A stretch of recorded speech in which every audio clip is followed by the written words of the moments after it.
आज की वीडियो उन लोगों के लिए बड़ी इंपॉर्टेंट है जिनकी घुटनों में ग्रीस कम है, जिनको घुटनों में नी ऑस्टियोआर्थराइटिस है, जिनमें घुटनों का कार्टिलेज डैमेज है, घुटनों की दर्दें होती हैं, आपने बहुत सारे ट्रीटमेंट करा लिए हैं। ये वीडियो आपके लिए बड़ी इंपॉर्टेंट है। घुटनों के बीच में किसी भी कार्टिलेज डैमेज हो जाए या घुटनों में ग्रीस कम हो जाए तो इसके दो ही पक्के ट्रीटमेंट हैं। एक तो है कि अगर आप अपने घुटने चेंज करवा लें और दूसरा है आप इसकी फ़िज़िकल थेरेपी करवाएं। इसके अलावा अगर कोई शख्स आपको दर्द की दवाइयां देता है और ये कहता है कि आपके घुटनों की ग्रीस या कार्टिलेज बिल्कुल ठीक हो जाएगी, ये टोटल गलत है। घुटनों की ग्रीस आप दर्द वाली दवाइयों से कवर नहीं कर सकते। उससे ये होगा कि जितनी देर आप दवाई खाते रहेंगे आपका दर्द कम रहेगा, लेकिन अगर आप दवाई खाना कम कर देंगे आपका दर्द दोबारा से शुरू हो जाएगा। सो ये वीडियो उन लोगों के लिए बड़ी इंपॉर्टेंट है। मैं ऐसी चीज़ें बताऊंगा जो कि फिजियोथेरेपिस्ट मोस्टली क्लिनिक के ऊपर नी ऑस्टियोआर्थराइटिस के पेशेंट्स जो वो उनके साथ करते हैं, उनको गाइड करते हैं। सो इस एक वीडियो की मदद से आप इस तरह की जो चीज़ें हैं जो आपको फिजियोथेरेपिस्ट आपके क्लिनिक के ऊपर कराते हैं, अपने क्लिनिक पे कराते हैं, तो आप घर में बैठ के कर सकते हैं। सो वीडियो को आपने एंड तक देखना है। मैं कोशिश करूँगा इतनी सिंपल लैंग्वेज में मैं आपको बताऊँ कि आपके लिए हर चीज़ समझना जो बहुत आसान हो जाए। तो हम अपनी वीडियो को स्टार्ट करते हैं। अगर आप इस चैनल पे नए हैं, इस चैनल को सब्सक्राइब ज़रूर करें। अभी आप जो पिक्चर देख रहे हैं, इस पिक्चर के अंदर आपको जो दोनों साइडें नज़र आ रही हैं, एक साइड हेल्दी साइड है, दूसरी साइड जो है वो वाली साइड है जिसके ऊपर कार्टिलेज डैमेज हो चुका है। सो जो हेल्दी साइड है उसके ऊपर अगर आप देखें तो ये बोन है, ये दूसरी बोन, इसे हम कहते हैं फीमर, इसे हम टीबिया कहते हैं। ये हमारी फिबुला है। ये जो फिबुला के बोन है इसका इतना ज़्यादा रोल नहीं होता नी ऑस्टियोआर्थराइटिस के अंदर जितना हमारी इन दो बोन्स का होता है। ऊपर एक गोल कलर की जो चपनी वाली बोन लगी हुई होती है उसका भी बहुत ज़्यादा रोल होता है इसके अंदर। सो अब इसमें ये जो नीचे आपको बोन नज़र आ रही है इसके ऊपर आप ये ब्लू कलर के यहाँ पे देख रहे हैं, इनको बेसिकली मेनिस्कस कहते हैं। ये भी कार्टिलेज का काम ही करते हैं हमारे नी जॉइंट के अंदर। कार्टिलेज मतलब घुटनों की ग्रीस, आप इसका आसान अल्फाज में ये समझ लें रबड़ होती है एक। पानी जो होता है बीच में कुछ लोग उसको भी ग्रीस कहते हैं, लेकिन ज़्यादातर नी ऑस्टियोआर्थराइटिस के अंदर आपका ये वाला जो कार्टिलेज है ये डैमेज होता है इंस्टेड के पानी कम हो। सो ये होती है नॉर्मल बोन, नॉर्मल जॉइंट। और ये जब आपकी एज गुजरती जाए तो कार्टिलेज के घिसने की वजह से ये जो ब्लू कलर है देख रहे हैं कैसे घिस गया, सो इसका हम कार्टिलेज लॉस कहते हैं। सो इसे ऑस्टियोआर्थराइटिस भी कहते हैं। अगर आप इसका एक्सरे देखें, ये नॉर्मल नी जॉइंट का एक्सरे है। गैप देख रहे हैं कितना अच्छा गैप है यहाँ पे, इधर गैप खत्म हो गया है। मेरे अक्सर पेशेंट कह रहते हैं कि डॉक्टर साहब हमारे घुटनों के बीच में गैप आ गया। जब भी कभी भी किसी के जॉइंट्स के अंदर, नी जॉइंट्स के अंदर आर्थराइटिस होगा तो गैप आएगा नहीं, गैप खत्म होगा। क्यों? क्योंकि बीच की जो रबड़ है वो ख़त्म हो जाती है, जिसकी वजह से आपके घुटनों के बीच में गैप ख़त्म हो जाता है और ये हड्डियाँ आपस में जुड़ जाती हैं। इसका नुकसान क्या होता है? जब ये बीच में से रबड़ ख़त्म होती है, सो जब बीच में से रबड़ ख़त्म होती है तो जब आप इस तरह से अपने घुटनों को हिलाते हैं तो इनके हिलाने से बीच में रबड़ तो है नहीं, ये आपस में रगड़ेंगी। जब ये रगड़ेंगी तो क्या हो जाएंगी? ये नोकदार हो जाएंगी, जिन्हें हम ऑस्टियोफाइट्स कहते हैं। अभी मैं दिखाता हूँ, बताता हूँ आपको सब कुछ। सो होता ये है कि जो घुटने हैं नॉर्मली इस तरह के होते हैं, तो ये इस तरह हो जाते हैं। इनका कार्टिलेज जो है वो बिल्कुल ही डैमेज हो जाता है एज के साथ साथ। ये डिपेंड करता होता है कि आपके घुटनों के बीच में जो कार्टिलेज लॉस हुआ है वो कितना हुआ है। लाइक आप स्टेज 1 पे हैं, 2 पे हैं, 3 पे हैं, 4 पे हैं, उसी के अकॉर्डिंग आपके ट्रीटमेंट होते हैं। वो सब कुछ आगे मैं बताता हूँ आपको। अभी ये मूवमेंट देख रहे हैं आप जॉइंट के ऊपर, ये जॉइंट नीचे जा रहा है। ये जो हमारी टीबिया की बोन है ये एक जगह स्टिल है। ये चपनी वाली बोन को देखें ऊपर नीचे कैसे हिल रही है। सो इनके दरमियान में देख रहे हैं रबड़ का जो काम है, अगर ये ना हो, रबड़ अगर ना हो तो क्या होगा? ये हड्डी इसके साथ रगड़े बिना कितनी देर ये रगड़ती रहेगी। जब भी आप मूवमेंट करेंगे ये रगड़ती रहेगी, तो उससे नुकसान क्या होगा? दोनों हड्डियां रगड़ खा खा के नोकदार हो जाएंगी। इसी तरह से ये जो ऊपर फीमर वाली हड्डी है, नीचे जो टीबिया वाली हड्डी है, इनके बीच में भी इसी तरह से रगड़ आएगी तो क्या होगा? नोकदार हो जाएंगी। अब इसके लिए टोटल 6 स्टेप्स, ठीक है। 6 ऐसी चीज़ें हैं जो कि आपने अपने माइंड में रखनी है। हम हर एक चीज़ के लिए देखेंगे कि इसको किस तरह से मैनेज करना है। सबसे पहले है पेन, दर्द। दर्द होती है आपको घुटने के अंदर और वो मीडियल साइड के ऊपर सबसे ज़्यादा होती है। मीडियल साइड क्या होती है? मैं आसान सी अल्फाज में आपको बताता हूँ। मेडिकल के अंदर जो अंदर वाली साइड होती है हम इसको कहते हैं मीडियल, और जो बाहर वाली साइड होती है उसको हम कहते हैं लैटरल, ठीक है। अब अगर इस जॉइंट को आप गौर से देखें, जोड़ की जो अंदर वाली साइड होती है ना, इसके अंदर ज़्यादातर गैप जल्दी ख़त्म होता है। सो ये जो ऊपर वाली हड्डी है इसके 2 बड़े बड़े मुंह होते हैं इस तरह के, जो नीचे वाली हड्डी के साथ आके लगते हैं। जो इसका मीडियल साइड के ऊपर मुंह होता है ना, वो थोड़ा सा बड़ा होता है। उसके बड़े होने की वजह से यहाँ इस साइड के ऊपर ऑस्टियोआर्थराइटिस भी जल्दी आता है। सो घुटने के अंदर वाली साइडें जल्दी स्टार्ट होती हैं ऐसे लोगों को जिनको नी ऑस्टियोआर्थराइटिस हो। ठीक है, सो एक तो हमें मीडियल साइड के ऊपर पेन होगी।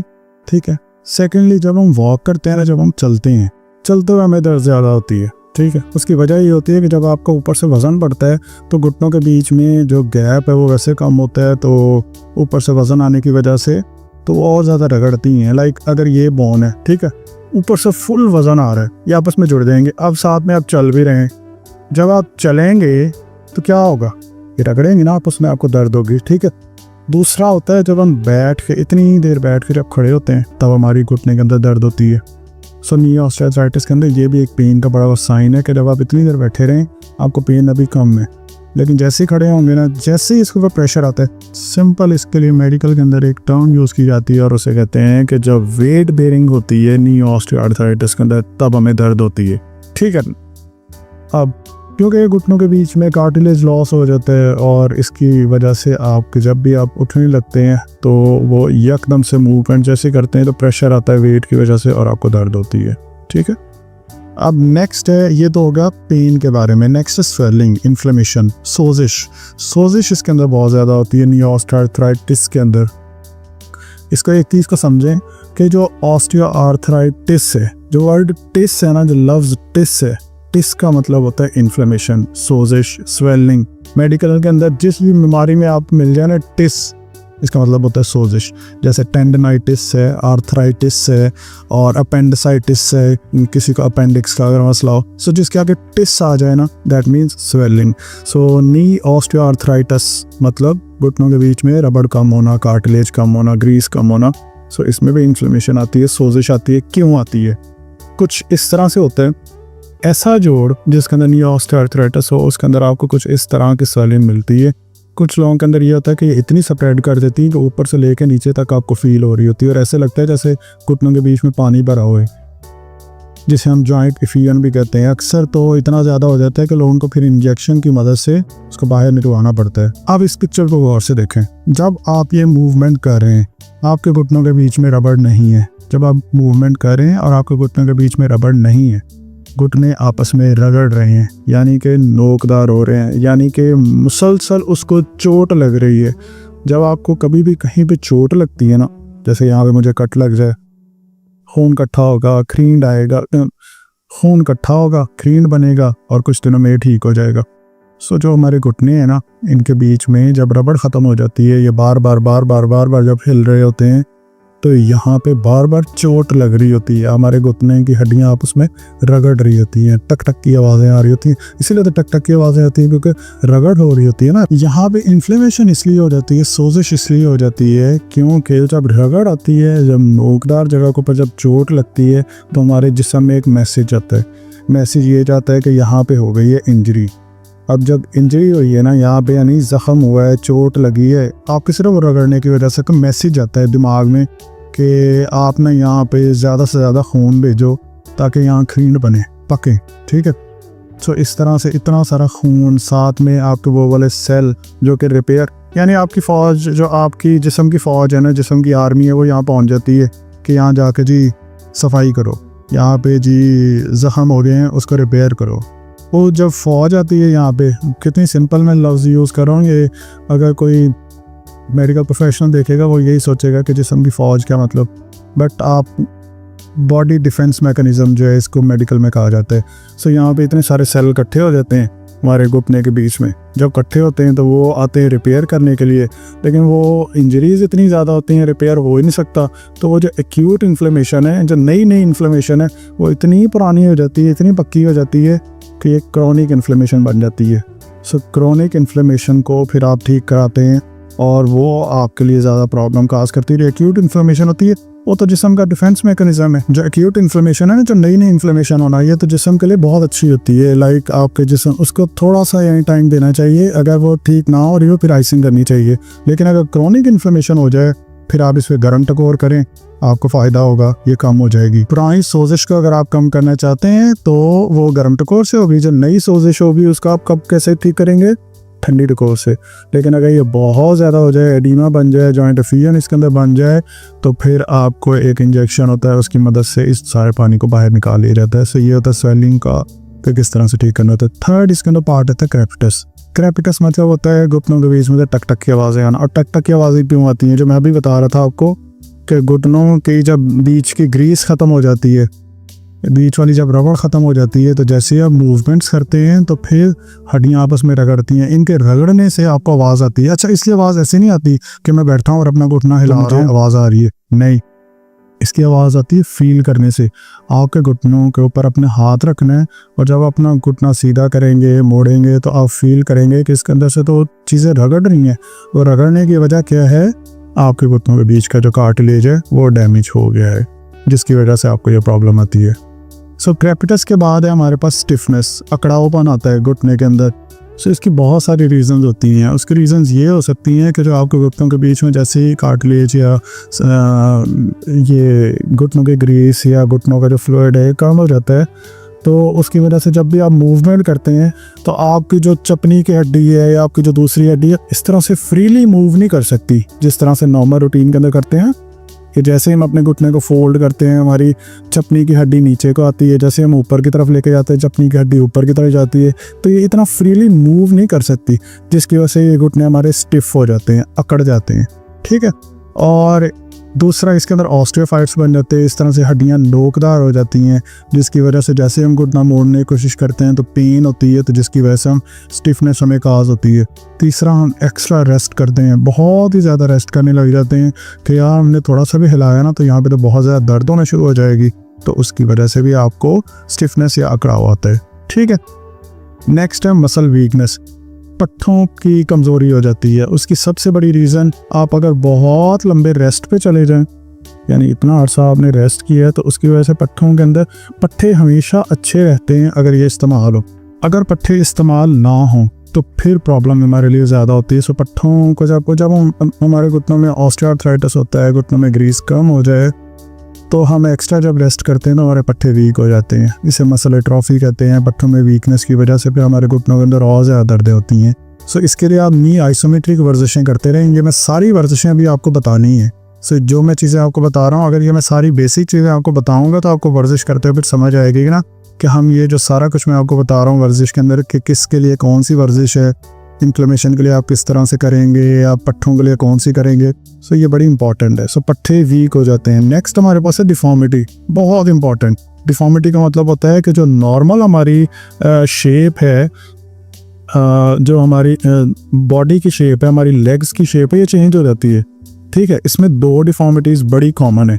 जो घुटनों की ग्रीस के प्रॉब्लम होती है, जिन लोगों को घुटनों में आर्थराइटिस का जिनका मसला होता है, उनमें दो डिफॉर्मिटीज़ सबसे ज़्यादा कॉमन होती है। एक डिफॉर्मिटी होती है जिसे हम बकलिंग ऑफ नीज कहते हैं। बकलिंग ऑफ नीज का मतलब होता है कि आपके घुटनों के पट्टे कमज़ोर हो जाएं और आप चलने की कोशिश करें और ये बकल हो जाएं और आप गिर जाएं। सो गिरने के बड़े चांसेस होते हैं नी आर्थराइटिस के अंदर कि आपके पट्टों की कमज़ोरी की वजह से बकलिंग हो सकती है। और ये नी लिगामेंट की जो इंजरीज होती हैं, इसके ऊपर मैं रिसेंटली वीडियो भी अपलोड की थी, वो आप देख सकते हैं। नी लिगामेंट, ACL और PCL के जो टीयर होते हैं, सो उनमें बकलिंग ऑफ नीज बहुत ज़्यादा होती है। नी लॉकिंग का प्रॉब्लम होता है। जैसे मैं खड़ा हो जाता हूँ ना, जैसे आप खड़े हो जाते हैं, आपको घुटने बिल्कुल लॉक हो जाते हैं, सीधे खड़े हो जाए ना, तो अक्सर लोगों के लॉकिंग अनलॉकिंग का मैकेनिज्म ख़राब हो जाता है, जिससे बकलिंग ऑफ नीज हो सकती है। एक ये डिफॉर्मिटी। दूसरा, फिक्स फ्लेक्शन डिफॉर्मिटी बन जाती है। आप इस पिक्चर को देखें, इनका घुटना आपको सीधा नज़र आ रहा है? नहीं ना।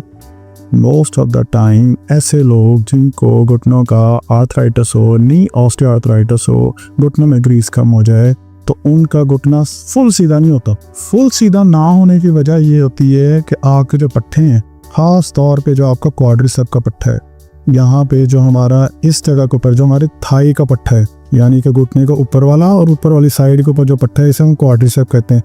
इस पट्टे की वीकनेस की वजह से ज़्यादातर ये होता है कि आपको फिक्स फ्लेक्शन डिफॉर्मिटी हो जाती है। आपकी टांग पक्की पक्की फ्लेक्शन में रहती है। इसलिए जो इकट्ठी हुई है ना, इसके मेडिकल में इस मूवमेंट को फ्लेक्शन कहते हैं।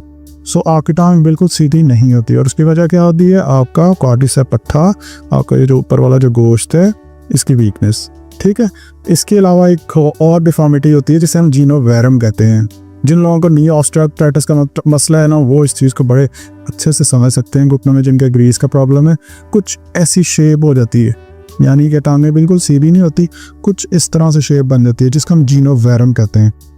सो ये 3 डिफॉर्मिटीज़ होती हैं। जीनोवेरम होती है, फिक्स फ्लेक्शन होती है, और साथ में बकलिंग ऑफ नीज के प्रॉब्लम आ सकते हैं। ये 3 डिफॉर्मिटीज़ बहुत ज़्यादा कॉमन है। और ये जो जीनोवेरम है, ये ज़्यादातर उन लोगों में होता है जिनको ग्रेड 3 या ग्रेड 4 का ऑस्टियोआर्थराइटिस हो जाए। अब ये जो ग्रेडिंग है, मैंने अभी रिसेंटली एक वीडियो अपलोड की थी कि घुटने की ग्रीस का एक्सरे कैसे देखना है। मुझे यहाँ पे नीचे कमेंट्स में लोगों ने बहुत ज़्यादा मैसेजेस किए थे कि हम आपको अपना एक्सरे सेंड करते हैं और आप उसमें देख के मुझे बताएं। तो मैंने ये सोचा कि मैं इसके ऊपर क्यों ना एक वीडियो बना दूँ। तो मैंने बड़ी आसान अल्फाज में उस वीडियो के अंदर बताया कि कैसे घुटनों की ग्रीस का जो एक्सरे है जिसको आपने देखना है। ठीक है, अगर आपके पास एक्सरे, आप उसके अंदर देखें कि आपको कौन से ग्रेड क्या प्रॉब्लम है। थोड़ा सा यहाँ पे मैं आपको बता देता हूँ, बाकी डिटेल में आप उसी वीडियो के ऊपर देखेंगे। ये हमारी यहाँ पे पॉइंट है, ये खत्म हो जाए, फिर इसके बाद मैं आपको आगे वर्जिशें बताने लगा हूँ। हमारे पास टोटल कुछ 10-12 वर्जिशें हैं जो कि आप करेंगे अगर आपको घुटनों की ग्रीस का प्रॉब्लम है। सो ये जो फर्स्ट आप देखें, ये ग्रेड 0 है। बीच में गैप देखें, कितना अच्छा गैप है यहाँ पे। लेकिन यहाँ पे ये देखें, मीडियल साइड का जो कॉन्डल है, अंदर वाली साइड का ये जो उभार है ऊपर वाली हड्डी का, ये कितना बड़ा है इससे। तो हमें तो यहाँ पे लग रहा है कि यहाँ पे गैप नहीं है। ठीक है, सो पहले इसी साइड पे गैप खत्म होता है जिन लोगों को घुटनों की ग्रीस का प्रॉब्लम होता है। Next grade 1। ग्रेड 1 के अंदर आप देख रहे हैं ना, यहाँ पे अब थोड़ा सा नोकदार हो गया इस जगह के ऊपर। ये नोकदार थोड़े थोड़े बनने लगे हैं, बहुत ज़्यादा नहीं बने हैं, बहुत थोड़े से बने हैं, क्योंकि इसीलिए ग्रेड 1 कह रहे हैं। वो है ग्रेड 2 के अंदर यहाँ पे और ज़्यादा कम हो गया है। नोट कर रहे हैं, मीडियल साइड के ऊपर ज़्यादा है। जिस साइड के ऊपर बड़ा कॉन्डाइल है उस साइड के ऊपर ये ज़्यादा है, ज़्यादा गैप लॉस हुआ है। सो ये पहले हमेशा अंदर वाली साइड के ऊपर ही लॉस होता है। अपना एक्सरे उठाएं और देखें आपके किस साइड के ऊपर है। अब ये कैसे देखते हैं कि अंदर वाली साइड कौन सी है और बाहर वाली साइड कौन सी है। ये वाली जो हड्डी नज़र आ रही है ना आपको, ये बाहर वाली साइड होती है, लेटरल साइड के ऊपर होती है। आपने अपने एक्सरे में देख लेना है कि किस साइड पे है, तो आप देखेंगे आपके अंदर वाली साइड पे ज़्यादा गैप लॉस होगा, क्योंकि इसका कॉन्डाइल बहुत बड़ा होता है। ग्रेड 3 के अंदर तो ऑस्टियोफाइट्स भी ज़्यादा बने हुए हैं। ये देखें, यहाँ से नोकदार है, इस जगह से नोकदार है। और ग्रेड 4 के अंदर तो बिल्कुल ही पिराशर हो जाता है। इसमें तो आपको टोटली रिप्लेसमेंट ही कराना पड़ता है, नया जोड़ ही डलवाना पड़ता है। तो ये थी सारी की सारी डिटेल्स के कौन कौन से प्रॉब्लम्स आते हैं नी ऑस्टियोआर्थराइटिस के अंदर। अब मैं आपको बताता हूँ इन सब को रिजॉल्व करने के लिए आपने फिजियोथेरेपी में क्या कुछ करना है। ठीक है, सबसे पहले हम देखते हैं इन ऐसे लोग जिनको फिक्स्ड फ्लेक्शन डिफॉर्मिटी हो जाती है, यानी कि उनका घुटना मुड़ा रहता है, यानी कि फुल सीधा नहीं होता। तो उसकी वजह क्या होती है, जब भी मैं बैठा हूँ ना, मैंने जैसे खड़े होना है, मेरी टांग ने सीधा होना है ना, या फिर मैं ऐसे लेटा और मैंने अपनी टांग को बिल्कुल सीधा करना है, तो मेरे किस पट्टे ने मेरी टांग को सीधा करना है, उस पट्टे को कहते हैं क्वाड्रिसेप। और वो पट्टा कहाँ पे लगा होता है, वो हमारे यहाँ पे लगा होता है। यहाँ पे थाई का जो पट्टा होता है, उसका काम होता है हमारी टांग को बिल्कुल सीधा करना। सो ऐसे लोग जिनको ऑस्टियोआर्थराइटिस हो, ऐसे लोगों के अंदर ये वाली पोजीशन बन जाती है और पक्की ऐसी बन जाती है। टांग को सीधा करना बड़ा मुश्किल हो जाता है। हम क्या करेंगे, हम एक तो एक ज़बरदस्ती इसको कर दें, नहीं। दूसरा तरीका ये है कि वो पट्टा जो टांग को सीधा करे उसको ट्रेन कर दें, उसको स्ट्रेंथन कर दें। वो कैसे करेंगे, पहली वर्जिश यही है। ठीक है, पहली वर्जिश ये है कि हमने सीधे लेट के अपने घुटनों के नीचे तकिया लपेट के रख लेना है और इसको नीचे दबाना है, जोर से नीचे दबाना है।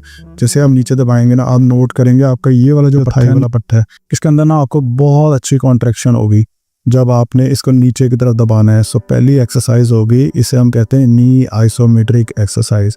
सीधा लेट के घुटने को नीचे तकिए को ऊपर दबाना है, 10 सेकंड के लिए आपने होल्ड करना है। 20 दफ़ा ये एक्सरसाइज करनी है दिन में, हर 2 से 3 घंटे के बाद। डिपेंड करता है कि अगर आपको बहुत ज़्यादा पेन है तो आप इसको 4-5 घंटे का गैप भी दे सकते हैं। लेकिन अगर पेन इतनी ज़्यादा नहीं होती, ये एक्सरसाइज करते हुए अगर आपको दर्द नहीं होती, हर 2-2 घंटे के बाद 20 दफ़ा तो लाजमी करना है आपने। और 10 सेकंड रोकना ज़रूर है। जब आप नीचे की तरफ इसको दबाएं, ये नहीं करना दबा लिया ऊपर लेके, दबा लिया ऊपर लेके, नहीं, दबाना है और रोक के रखना है। जब आप इसे रोक के रखेंगे ना, उससे ये होगा कि आपका ये जो क्वाड्रिसेप का पट्टा है ना, जो आपका ऊपर वाला जो पट्टा है, ये बहुत अच्छा कॉन्ट्रैक्ट होगा। आप ना ये मूवमेंट करते हुए अपने क्वाड्रिसेप वाले पट्टे के ऊपर हाथ रखिएगा और आपको फील होगा कि इसके अंदर इतनी अच्छी कॉन्ट्रैक्शन होगी। ये आपने लाजमी करना है, इसका आपको बहुत ज़्यादा फ़ायदा होगा इंशाल्लाह। नेक्स्ट एक्सरसाइज है जिसे हम हिप एबडक्शन कहते हैं। इसके अंदर ये होगा कि आपने सीधे लेट जाना है, सीधे लेट के अपने घुटने को सीधा रखना है। अच्छा, आप एक चीज़ नोट करें, मैं आपको ऐसी वर्जिश नहीं बता रहा हूँ जिसके अंदर घुटना मूव हो रहा हो। घुटना हिल रहा हो। इसकी वजह ये है, इसको गौर से सुने, ये बहुत इंपॉर्टेंट बात है। अगर मैं आपको कोई ऐसी वर्जिश बताऊं जिसके अंदर मेरे घुटने के ऊपर मूवमेंट हो, घुटना मुड़े, उससे क्या होगा? उससे ये होगा कि यार पहले ही मेरे तो घुटने के बीच में ग्रीस नहीं है और मैं उसको मूव करी जा रहा हूँ, उसे हिलाई जा रहा हूँ, ये तो रगड़ आ के हशर हो जाएगा इसका। ठीक है, फिर हमने क्या करना है? हमने वो वर्जिशें करनी हैं जिन वर्जिशों के अंदर हमारे घुटने के ऊपर मूवमेंट आओ। इसको नोट करें, इसको मैंने नीचे दबाया हुआ, घुटने को मैं मोड़ रहा हूँ या नहीं मोड़ रहा ना, घुटने को मैंने एक जगह पे रखा हुआ है ताकि घुटनों के बीच में रगड़ ना आए। ठीक है, एक एक्सरसाइज। दूसरी, टांग को सीधा बाहर की तरफ लेके आ रहा हूँ। इसमें आपके एबडक्टर मसल, वो पट्टे जो आपको घुटने को मोड़ने में हेल्प करते हैं। ठीक है, ये भी आपके घुटने को मोड़ने में, एक तो आपके हैमस्ट्रिंग और दूसरा आपके क्वाड्रिसेप, इनका बड़ा रोल होता है घुटने को मोड़ने और सीधा करने में। साथ में आपके हिप एडक्टर्स, एबडक्टर्स और एडक्टर्स, ये पट्टे जो आपके टांग को बाहर लेके आते हैं। मैं ये मुश्किल टर्म्स नहीं अब यूज़ करूँगा, आप इसको समझें। वो पट्टे जो आपके टांग को बाहर लेके आते हैं, उनका भी बड़ा रोल है। सीधे लेट के इस टांग को हल्का सा ऊपर उठा के, जब आप ऊपर उठाएंगे आप अपने घुटने को नहीं मोड़ रहे हैं, आप अपनी हिप, कूल्हे वाला जो जोड़ है, इस जोड़ के ऊपर मूवमेंट कर रहे हैं। ये जोड़ तो ठीक है ना आपका, इसको हल्का सा ऊपर उठा के बाहर लेके आना है, 10 सेकंड रोकना है और उसके बाद ये भी तकरीबन 10 to 20 टाइम्स ये लाजमी करना है। जब आप पहले दिन इस तरह से सारी ये जो वर्जिशें बताऊंगा ना मैं आपको, और अगर आपने ये पहले कभी नहीं की तो अगले दिन जब आप सो के उठेंगे ना, आपके इन पट्टों के अंदर सोरनेस होगी, जिसे हम खलियाँ पड़ना कहते हैं, अकड़ाव आ जाता है। इसमें परेशान नहीं होना कि ये क्या हो गया। खलियाँ पड़ना नॉर्मल होता है। जैसे इतने अरसे के बाद कोई फीमेल्स अगर घर में कपड़े धोएं तो उनके यहाँ इन पट्टों के अंदर खिंचाव आया हुआ होता है, ये नॉर्मल होता है। जैसे लड़के अगर जिम ज्वाइन कर लें इतने अरसे के बाद और अगले दिन आके अकड़े बैठे होते हैं, इसे हम खलियाँ पड़ना है, सोरनेस होना कहते हैं। अगर ये वर्जिशें आपने पहले कभी भी नहीं की, सो ये वर्जिशें इस तरह की हैं जिसके अंदर आपको सोरनेस होगी, इस पर परेशान नहीं होना आपने। सो टांग को ऊपर उठा के बाहर की तरफ लाना है, 10 सेकंड होल्ड करना है, 10 से 20 दफ़ा ये करना है। ये होगी दूसरी एक्सरसाइज हमारी। थर्ड एक्सरसाइज ये करना है, ये देखें, ये करना है आपने, ये जो भी मैंने आपको बताया। ठीक है, आपने ये वाली एक्सरसाइज की, अगले दिन आपको सोरनेस होगी, खलियाँ पड़ गई। ठीक है, आपने यही वर्जिश तकरीबन 6 से 7 दिन करते रहे। 6 से 7 दिनों के बाद अब ये नहीं है कि यही करते रहना, अब इसको बढ़ाना है। हमने बढ़ाना कैसे है? इस तरह का रबड़ बैंड ले लेना है, थेरा बैंड, या फिर घर के अंदर कोई ऐसा कपड़ा जो लचकदार हो, या साइकिल की ट्यूब निकालने टायर में से और उसको बांध लें, दूसरी टांग के साथ बांध लें। चारपाई पे लेटे हैं तो जो चारपाई की जो लकड़ लगी होती है एक साइड के ऊपर लकड़ी, उसके साथ बांध लें और अपने टांग को बाहर की तरफ लाएं, 10 सेकंड के लिए होल्ड करें, फिर अंदर की तरफ लेके जाएं। अच्छा, एक चीज़ आपने नोट करनी है, ये जो मैंने वर्जिश बताई है ये दूसरी तरफ भी करनी है। ये वर्जिश आपने दूसरी टांग पे भी करनी है। इसकी वजह ये है कि ताकि आपके जो दोनों साइडों के पट्टे हैं वो ठीक हों और आपको बकलिंग ऑफ नीज ना हो। बकलिंग ऑफ नीज होती है जब आपके पट्टे कमज़ोर हो जाएं। मैं बता एक साइड पे रहा हूँ क्योंकि ऑलरेडी वीडियो बहुत लेंथी होती जा रही है। मैं कोशिश कर रहा हूँ कि मैं आपको सब कुछ इतनी डिटेल से बता दूँ कि आप जैसे मेरी क्लिनिक पे बैठे हैं और मैं आपको अपने साथ बिठा के सब कुछ समझा रहा हूँ। तो मैं बता आपको एक साइड पे रहा हूँ ताकि हम जल्दी जल्दी सारा कुछ कवर कर लें, और आपने ये दोनों साइडों पे करना है। ठीक है, इसी तरह से पहले अपनी आइसोमेट्रिक, फिर एबडक्शन बाहर की तरफ लेके आना है, फिर उसके बाद आपने कुछ दिनों के बाद, ये उसी दिन नहीं कुछ दिनों के बाद, इस तरह का रबड़ बैंड लगा के आप अपने पट्टों पे रेजिस्टेंस ट्रेनिंग करनी है। इससे क्या होगा? इससे ये होगा कि आपके जो पट्टे हैं ना ये बनना शुरू हो जाएंगे। तो ये बनना शुरू हो जाएंगे ना, ये आपने फ़र्ज करो ये वाला थेरा बैंड लगा के, रबड़ बैंड लगा के आपने ये वर्जिश की, आप कुछ अर्सा ये वर्जिश करते रहे। उसके बाद जिस दिन मैं आपको कहूँगा ना कि आप ये छोड़ें, इसको बांध के करना छोड़ें, आप इसके बगैर ये करें, आप कहेंगे मेरा तो घुटना, मेरी तो टांग इतनी हल्की है। उसकी वजह क्या है? आप पहले ही वजन के साथ ये करते रहें। अच्छा, अगर आपके पास ये नहीं है, थेरा बैंड नहीं है, रबड़ बैंड नहीं है, आप ऐसे करें, जुराब ले लें घर में, सॉक्स ले लें, सॉक्स के अंदर भर दें कोई चीज़, मट्टी, रेत, दाल, चावल, कुछ भी, कोई भी ऐसा वजन नहीं कर दें, उसको अपनी टांग के साथ बांध लें। बांध के सेम टू सेम यही मूवमेंट करें। ठीक है, बाहर को ला रहे हैं, अंदर को लेके जा रहे हैं, वजन आ गया ना। सो जब आप वजन के साथ कुछ दिनों में एक जुराब की बजाय 2 जुराबें बांध दें। ठीक है, इस तरह से वेट ट्रेनिंग आप करेंगे, लेकिन आपको घुटने के ऊपर मूवमेंट नहीं होनी चाहिए। बड़ी इंपॉर्टेंट चीज़ है। आपकी हिप के ऊपर होती है, घुटने के ऊपर अगर मूवमेंट करेंगे वो तो और ज़्यादा नोकदार हो जाएगा। ठीक है, ये होगी हमारी तीसरी एक्सरसाइज। अब फोर्थ एक्सरसाइज, हमने टांग को सीधा ऊपर उठाना है। मुझे अब यहाँ पे आपने जवाब देना है कि घुटना मेरा मुड़ रहा है या नहीं मुड़ रहा है ना, तो मैंने अपने घुटने पे मूवमेंट या घुटने को मोड़ने के बगैर अपने हिप फ्लेक्शन करनी है, अपनी टांग को सीधा ऊपर उठाना है। अब अगर तो आपकी एज बहुत ज़्यादा है और आपकी कमर में भी दर्दें रहती हैं, आपके पट्टे बहुत कमज़ोर हैं, कोशिश करें आप इतना ऊंचा ना उठाएं, आप बिल्कुल यहाँ तक ले आएँ, बस नीचे से उठाएं और थोड़ा सा ऊपर ले आएँ। एक चीज़ अगर आपसे ये भी नहीं हो रहा है, फिर आपने पता है क्या करना है, आपने इसको उठाते हुए अपने हाथ की सपोर्ट देनी है। कैसे? ये देखें, ये मैंने उठाया, अब मैंने अपने हाथों से यहाँ से पकड़ लिया, चलें जी। अब सारी सपोर्ट किसकी आ गई? मेरी बाजुओं की सपोर्ट आ गई। अब मैंने ऊपर की तरफ उठा के रखना है, 10 सेकंड के लिए इसको होल्ड करना है। अगर आपको ये बहुत मुश्किल लग रहा है, आपने इसको थोड़ा सा नीचे कर लेना है। और ये जो मैंने अभी एंड पे आपको घुटने, आपने देखा ना मैंने घुटने को मोड़ दिया, ये आपने तब करना है अगर आपके घुटने में दर्द नहीं है। अगर घुटने के अंदर दर्द है ना, तो आपने बस यहाँ से उठा के यहाँ तक रखना है, इससे ऊपर नहीं लेके जाना, ठीक है। अच्छा, अब फर्ज करें आपने ये उठाया, आपको तो कोई दर्द ही नहीं है, फिर इसका काम हम अब क्या करेंगे? अब हम ये करेंगे, हम अपने इन्हीं पट्टों को और ज़्यादा ट्रेंड करेंगे, इनको और ज़्यादा स्ट्रेंथन करेंगे। वो कैसे करेंगे? अभी जैसे ये किया है, कैसे किया है? रबड़ बैंड के ज़रिए या जुराब भर के सॉक्स के साथ। आप कैसे करेंगे? आपने इस तरह से रबड़ बैंड लगा लेना है और ऊपर की तरफ खींचना है। ये दूसरे पाँव पे भी बांध सकते हैं, चारपाई के साथ इस तरह से बांध दें, या फिर कोई सॉक्स वगैरह भर लें, 10 सेकंड के लिए ऊपर उठाएं और जितना आप आसानी से उठा सकते हैं वो आपने करना है। ये ज़रूरी नहीं है कि आप इसे आज ही जो है ना रबड़ बैंड लगा लिया और इतना ऊंचा उठा लिया कि अगले दिन कमर में भी दर्दें हो जाए। सो बिल्कुल आराम से ध्यान से करना है। फ़र्ज़ करें कि आप ऐसे भी नहीं कर सकते, यानी ख़ुद को सपोर्ट करके भी नहीं कर सकते, फिर अपने किसी फैमिली मेम्बर को कहें पकड़ के मेरी टांग को ऊपर उठाएं। वो आपको करेंगे सपोर्ट, वो आपको हल्का सा हाथ से उठा के हल्का सा सपोर्ट करेंगे, लेकिन बाकी क्या करना है? आपने खुद उठाना है, ठीक है। और आपको सिर्फ सपोर्ट करेंगे इसके अंदर। नेक्स्ट होगा हिप की इंटरनल और एक्सटर्नल रोटेशन। सो जो भी मैं वर्जिशें बता रहा हूँ, आई होप सो कि आप लोग नोट डाउन कर रहे हैं, इसको तरतीब से ये सारी की सारी करनी है। नेक्स्ट एक्सरसाइज है हमारी हिप की एक्सटर्नल और इंटरनल रोटेशन। इसके अंदर हम क्या करेंगे?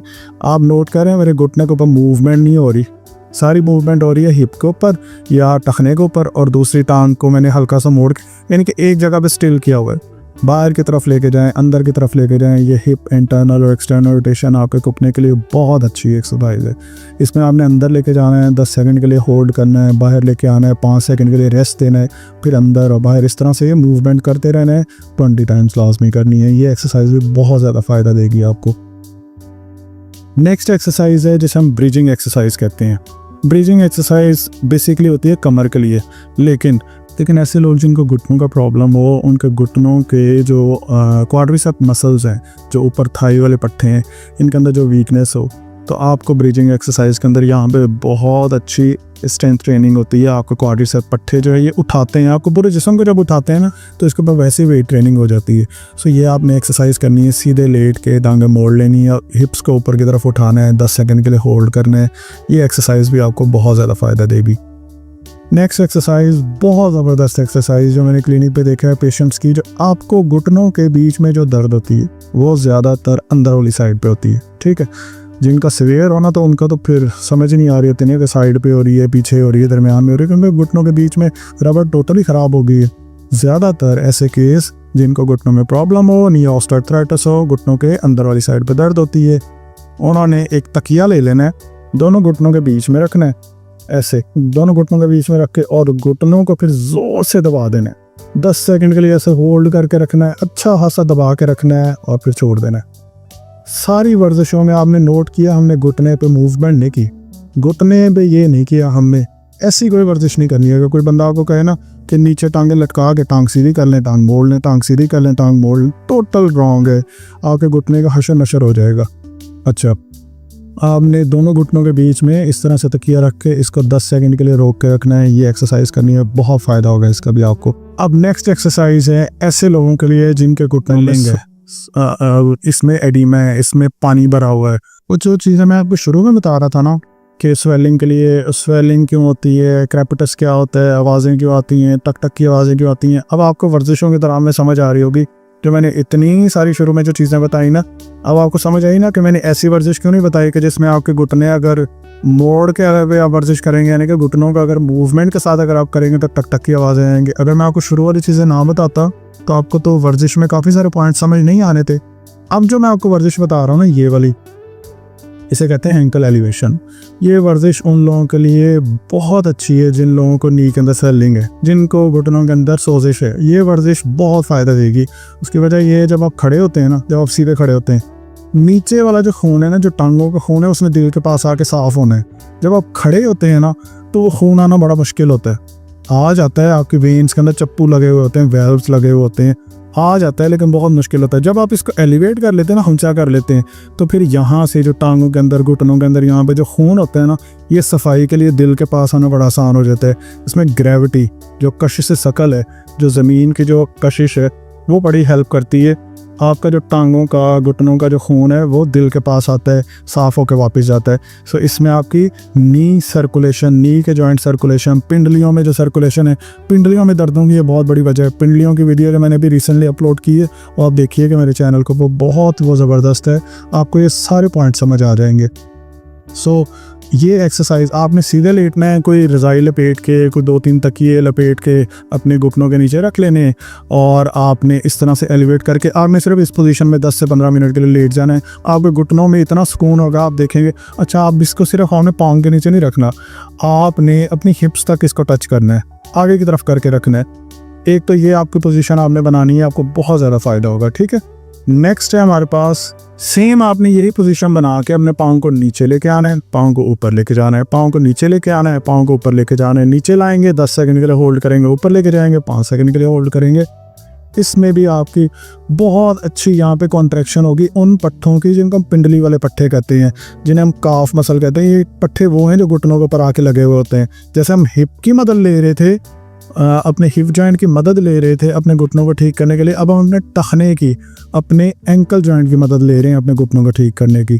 सो ये वर्जिश करनी से हम एंकल पंपिंग कहते हैं। एलिवेशन के साथ आपने एंकल पंपिंग कर रही है, आप देखेंगे आपके मसाइल में बहुत ज़्यादा आपको इम्प्रूवमेंट होगी, ख़ास तौर पे जिनको स्वेलिंग होती है और जिनको घुटनों का ऑस्टियोआर्थराइटिस हो, उनमें तो स्वेलिंग बहुत कॉमन होती है।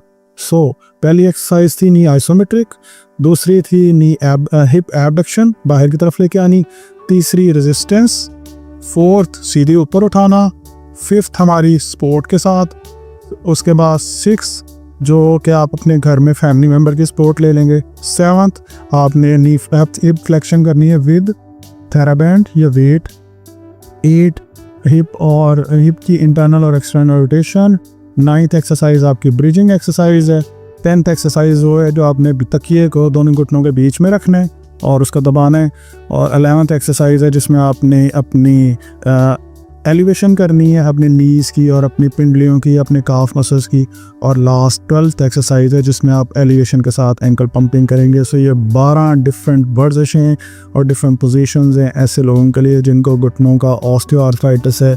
इंशाल्लाह अगर आप ये करेंगे, आप देखेंगे कुछ ही दिनों के अंदर आपके घुटनों के मसाइल में बहुत ज़्यादा कमी आना शुरू हो जाएगी। अगर आप ये समझते हैं कि ये वर्जिशें करने के घुटनों की ग्रीस बन जाएगी, कि ये वर्जिशें करूँगा और घुटनों की ग्रीस बनना शुरू हो जाएगी, ये पॉसिबल नहीं है। ये बन सकती है अगर आप अपनी डाइट को ठीक कर लें, ये बन सकती है हाइलुरोनिक एसिड के टीके लगवाने के बाद, लेकिन ये वक्ती तौर पे बनती है, डाइट के साथ भी बहुत अच्छा हो सकता है। लेकिन ये जो मैंने वर्जिशें बताई हैं, इससे आपके घुटनों की दर्दें बहुत कम होंगी। क्यों कम होंगी? उसकी वजह ये है कि आपके जो घुटनों के अराउंड पट्टे हैं ना, जो मसल्स हैं, वो बनना शुरू हो जाएंगे। जब वो बनना शुरू हो जाएंगे तो जब आप खड़े होंगे या जब आप चलेंगे तो आपका सारा वज़न कौन उठाएंगे? आपके पट्टे उठाएंगे ना।